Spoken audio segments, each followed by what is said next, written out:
मी फक्त एक खुलासा करू इच्छितो की मी माझ्या वेगळ्या कामाच्या करता दिल्लीला गेलो होतो. मी कुणाला भेटायला गेलो नव्हतो. तुम्ही मस्त चॅनलवाल्यांनी दादाला आज भेट नाकारली, उद्या भेट नाकारली.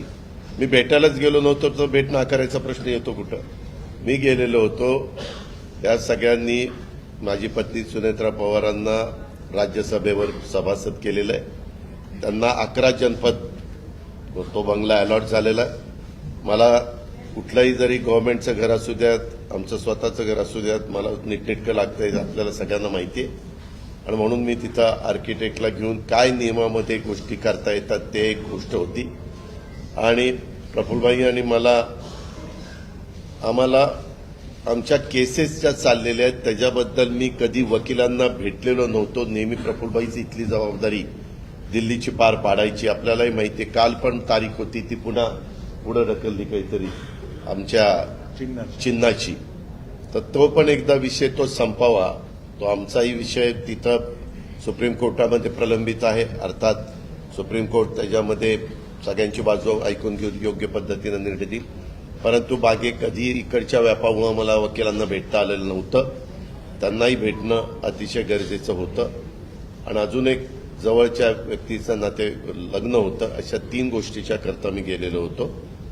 आणि तिथं गेल्यानंतर थोडासा इथल्यापेक्षा आराम मिळतो.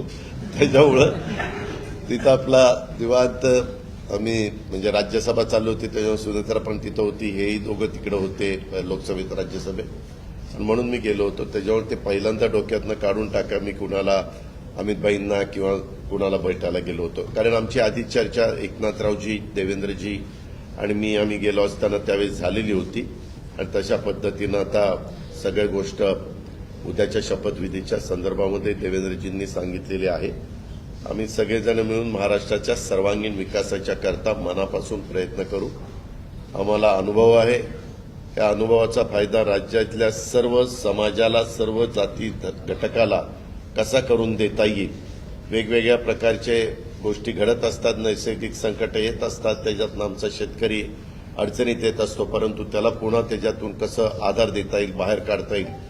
आणि आता केंद्र सरकार पण त्या बाबतीत मागेही बरोबर होतं, आताही बरोबर आहे. आता 5 वर्ष आता ते अतिशय चांगलं बहुमत आहे की त्याच्यात आता कुठंही आम्हाला तिघांना पण ह्याला सांभाळा, त्याला सांभाळा, हा तिकडे गेला, हा रुसला, हा फुगला.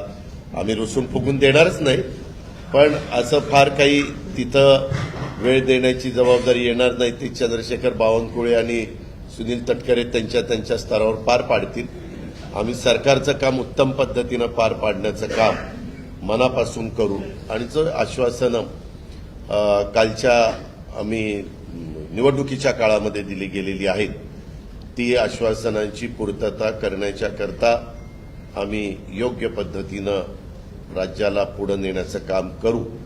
आणि राज्य देशामध्ये सगळ्या राज्यांच्या मध्ये महाराष्ट्राचा एक वेगळा नावलौकिक आहे जो पहिल्यापासून स्वर्गीय यशवंतराव चव्हाण साहेबांनी सांभाळलेला आहे. तोच नावलौकिक आपल्या देशात प्रगतीपथावरचं नंबर 1चं राज्य म्हणून आपल्या राज्याची जी ओळख आहे ती पुढेही कायम आणि त्याच्यात भरच घालण्याचं काम हे आम्हा तिघांच्याकडनं, आमच्या सरकारकडनं, महायुतीकडनं निश्चितपणे केलं जाईल. याबद्दलची खात्री मी आजच्या आपल्याशी चर्चा करत असताना महाराष्ट्रातल्या जनतेलाही देतो आणि इथं थांबतो. धन्यवाद. चालू आहे ना ते चालू आहे.